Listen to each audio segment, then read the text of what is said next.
এই জগতের মানুষের মনে লোভ জাগে এই মহাপ্রভুকে দেখে। কন্দর্প যে এত সুন্দর, হ্যাঁ, কন্দর্প ভগবানকে মহাপ্রভুকে দেখে ইয়ে হয়ে যায়, মানে তিনি মোহিত হয়ে যায়। তার মানে কি, মানে সুন্দরের মধ্যে সর্বশ্রেষ্ঠ সুন্দর মহাপ্রভু। শুধু তাই নয়, আমরা জানি যে আমাদের হাতের যে ইয়ে, এই হাতকে তো হাঁটুর নিচে, কিন্তু হাত কোনো সময় যায় না।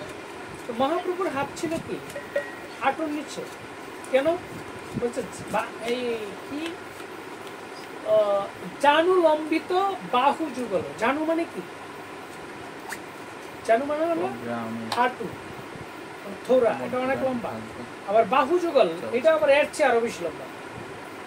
তো জানু লম্বিত বাহু যুগল কনক পুতলি দেহ। কনক মানে কি, এটা আপনারা ব্যবসা করেন কম তো, কিসের না, কনক শব্দের অর্থ কি? হ্যাঁ, সোনা, কাঞ্চন। কনক মানে হলো স্বর্ণ। স্বর্ণ বলছে কনক পুতলি দেহ মানে কি, মানে স্বর্ণের যে কালার, স্বর্ণের, হ্যাঁ, কালার হলো তার দেহটা। মানে মানুষে ওই তারা দেখলে অনেকে মনে করি যে একটা স্বর্ণের পুতুল, আপনি বলছেন না পুতুল, এই স্বর্ণের পুতুল। তার কান মানে রূপটাই হলো কি কাঁচা, মানে স্বর্ণ বললে হবে না, স্বর্ণটাকে গালাইলে পরে যেমন হ্যাঁ একবার কাঁচা সোনা সুন্দর হয় না, কাঁচা হলুদ। ঠিক আছে, আগে জানতে হবে যে কুমকুম, কুমকুম দেখেছ? কুমকুম দেখতে কেমন না, আগে জানতে হবে। কুমকুম লাল না, কুমকুম হলো কাঁচা হলুদের মতো। আপনি দেখবেন ওই গোপীনাথ আছে না, উনি কিন্তু কুমকুম প্রতিদিন ব্যবহার করেন। হ্যাঁ হ্যাঁ, এটা হলো রিয়েলি কুমকুম। কিন্তু আমরা যেটা বলি কুমকুম, এই সিঁদুরের মতো এক ধরনের লাল, ওইটা কুমকুম না। কুমকুম আগে জানতে হবে, কুমকুমাত্ম কাঞ্চনাব্জ। তার মানে কুমকুমটা কেমন হবে? কাঞ্চনের মতো, সোনার মতো, স্বর্ণ। তার মানে কুমকুম কখনো লাল হতে পারে না।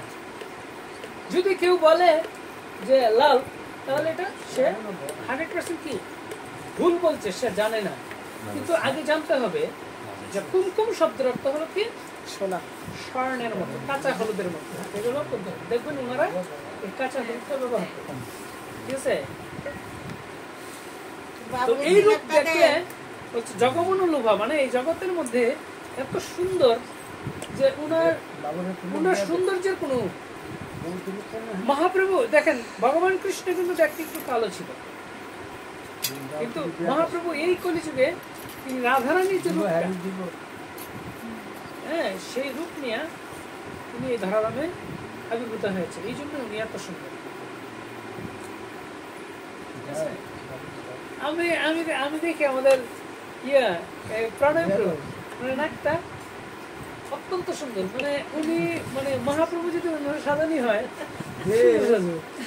খালি গায়ের মধ্যে আর একটু হলুদ লাগাই দিবে, ঠিক আছে, মহাপ্রভুর মতো চেহারা।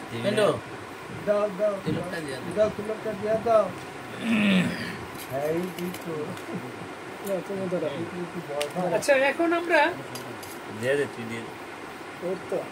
প্রভু, আমরা আগে কি দামোদরে চলে যাবো? এরপর তো আরতি করবেন না? আরতি লাস্টে দামোদর, লাস্টে দামোদর। আগে দামোদর মাহাত্ম্য বলবা, সবাই বুঝুক, তারপর সিস্টেম যেটা। জয় জয় দামোদর ভগবান কি জয়। ওম জ্ঞানতিমিরন্ধস্য জ্ঞানাঞ্জনশলাকয়া। রাধা মাধব না গাই, তাহলে